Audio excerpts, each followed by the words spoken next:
Good evening, everyone. Been a while since I've been on, and just want to comment on an article I read today about Florida, the prison reform taking place there called the Florida First Step Act, naming it after the one coming out of Washington. But, my comment begins with this idea of reform, and I don't necessarily see prison reform the way these bills, this legislation that they're trying to pass describes prison reform. I see it as sentence reform, and they should call it what it is. It's sentence reform. And it's not doing anything to reform the institution of prison. It's doing something to reform the way in which inmates are sentenced to serve time in prison. So a lot of what I see has to do with shrinking sentences, reducing time, retroactive for a lot of people. So there's a lot of people in prison who, if some of these bills are passed, will go home. There's talk about changing the degree to which offenses are felony crimes or misdemeanors. For example, in Florida, they're saying $300 is a felony right now, and that they would change that to $750, which would mean if I stole something for $749.99, that's a misdemeanor. And I could do that all day long, and I don't have to worry about going to prison.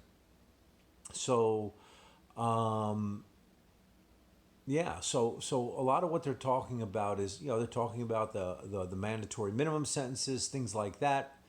And they're talking about gain time. Gain time is, if I have 10 years in prison, that's 120 months.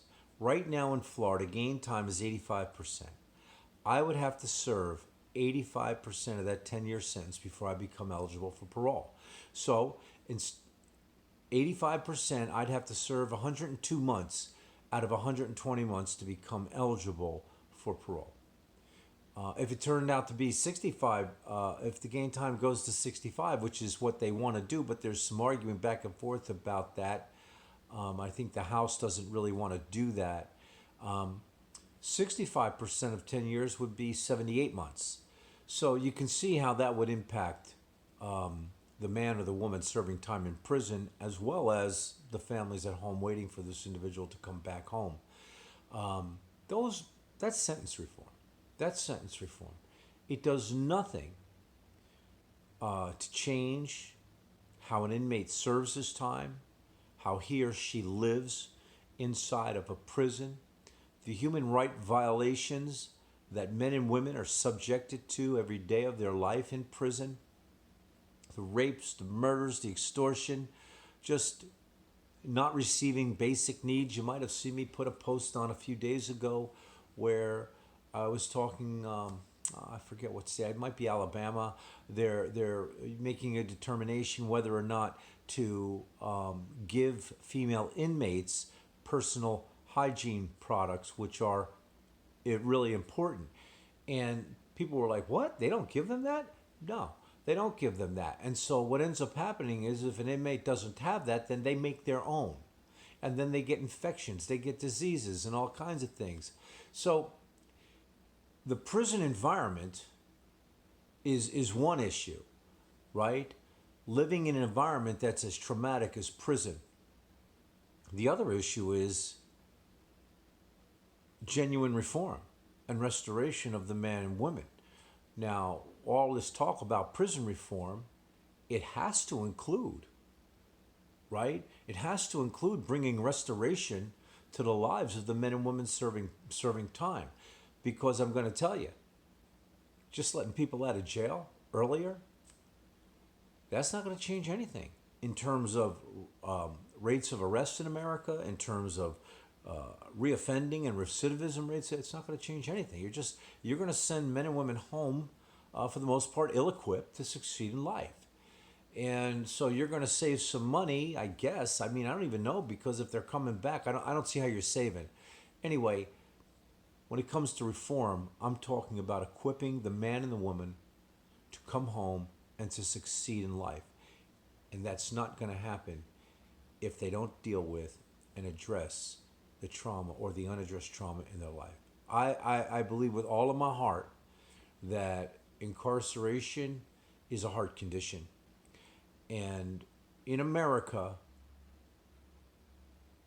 there's, how do I say it? Our hearts are in critical condition. And one of the consequences of that is this situation of mass incarceration where we incarcerate 25% of the world's inmates. So I'm going to keep fighting for reform for the inmate, and reform to the institution in terms of its environment and the abuses, and the crimes that take place in there on a daily basis. Men and women who are subject to, you know, things you just would not believe if you didn't see it with your own eyes.